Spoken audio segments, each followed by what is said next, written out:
Hello po mga ka-cooking mama. Today's menu is pakbet or pinakbet. Ayan, sa umpisa, mag-marinate tayo ng baboy. Ayan. Adobo cube ang aking binili. So, ito ay minarinate ko sa asin at pamintang durog. Lagyan ko din siya ng konting-konti lang betchin na. Dayan. Iprito sa kumulong mantika. Yan, i-turn natin hanggang sa maluto. Siyempre, tinakpan ko to, no? Ayoko matalsikan ang aking kutis. O, ayan na. Set aside, then chop-chop.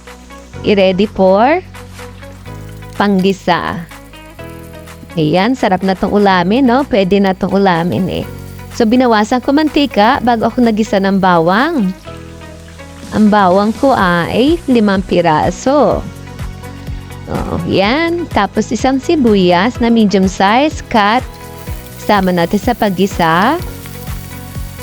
At ito, 2 kamatis. Yung iba hindi naglalagay ng kamatis, pero ako naglalagay ang kamatis sa pinakbet. Ayan.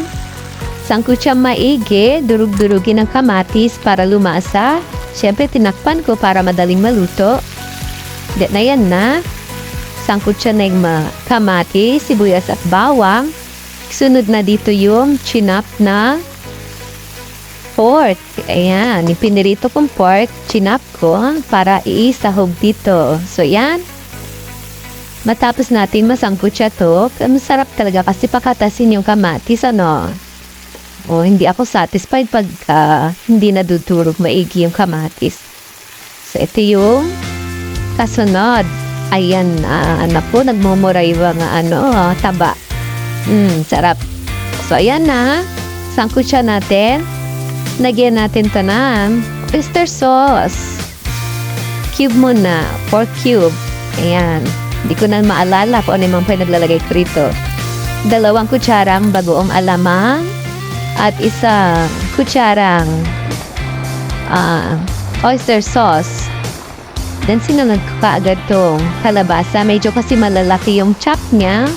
So, masarap maluto kaagad siya bago mailagay iba mga gulay. So, yan. Nilagyan ko to ng 2 cups water para madali siyang maluto.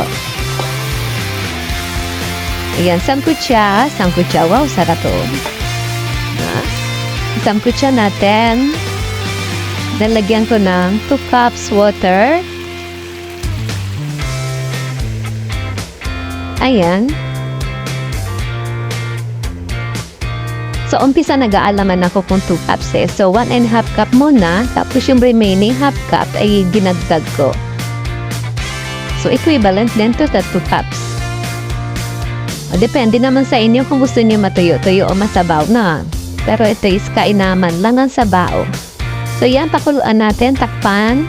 Pakuluan ng konti, sa medyo lumambot konti. Ayan, nakikita naman na medyo lumambot na siya. Remain siyang kumukulo. Then, add natin yung mga remaining na vegetables or gulay. Ayan, dahay kubo. So, meron siyang sitaw, talong, at okra. Ayan. Tapos ang okra.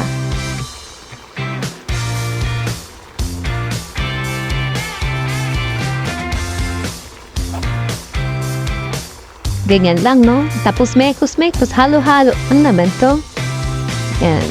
Huwag natin to masyadong palasugin. Iba kasi nakikita ko nagpapakbet, sobrang ang lata-lata na ng gulay, no? Masarap yung intact pa din yung gulay, maganda pa din yung kulay. So, pagka ganyan na, nilagyan ko na siya ng mga green na vegetables. Hindi ko na siya tinatakpan para manatili yung pagkakulay niyang green.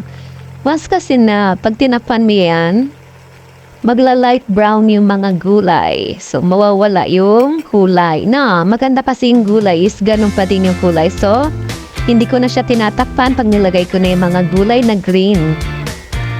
Yan, lutuin na. Konti, nilagyan ko na 1 kutsaritang asukal at saka konting-konting asin. Oh, konting-konti lang. Ayan. So, pwede rin naman itong lagyan ng betchin. Kung gusto nyo, no? Kahit naman may cork cube to, iba pa rin yung may betchin. Yan.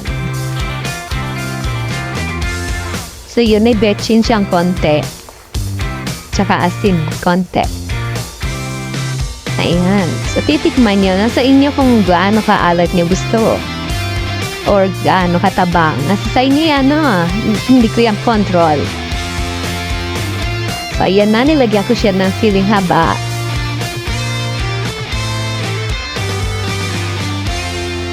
At yung nakakagulat na kangkong. Ayan. So, ako ang nagpatakbet na may kangkong. So, ito yung favorite kasi ng mga anak ko. May kangkong yung pakbet na mama nila. So, nilagyan ko siya ng kangkong. Uy, may nakita akong leaves na, no? Kinapon ko yon. Hindi pala leaves yun, leaf. Baka ma-recall na naman ako ng teacher ko sa English. Ito na yung finished product. Sana gustuhan niya aking menu. Please subscribe to my channel. Ingat palagi. Love you all. Bye-bye.